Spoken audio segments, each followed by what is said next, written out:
মাহে রমজান মোবারক এটা বড় বরকতমণ্ডিত মাস এবং এই বরকতমণ্ডিত মাসে আমাদের জন্য অনেক কিছু আমল আছে। একটি সুন্নত আদায় করলে আমরা ফরজ তুল্য সওয়াব পাবো, আর একটি ফরজ আদায় করলে 70টি ফরজের সওয়াব পাবো। তো সাহারি হচ্ছে সুন্নাত, আমরা এটাকে বাদ দেব না।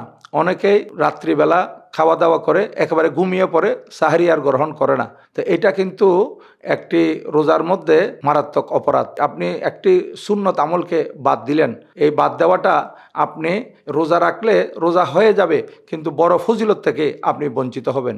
এই জন্য আমি অনুরোধ করব, সাহারি অবশ্যই গ্রহণ করবেন। এই মাহে রমজানের মোবারকে কোরআনুল করিম আল্লাহ পাক সুবহানাহু ওয়া তাআলা নাজিল করেছেন এবং এই কোরআনুল করিম এই মাহে রমজানের মোবারকে আমরা তেলাওয়াত বেশি বেশি করি।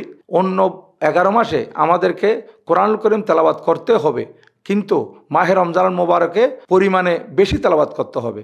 আমি সবার প্রতি অনুরোধ করব, কোরআন শরীফ নাজিরের মাস, নারী পুরুষ সবাই কোরআন তেলাওয়াত করবেন, কমপক্ষে একটি খতম দেওয়ার জন্য চেষ্টা করবেন। এই মাহে রমজান মোবারকে নবীজি সাল্লাল্লাহু আলাইহি সাল্লাম হযরতে জিবরিল আলাইহিস সালামকে এক খতম শোনাতেন এবং হযরতে জিবরিল আলাইহিস সালাম আমার নবীজিকে এক খতম শোনাতেন প্রতিদিন।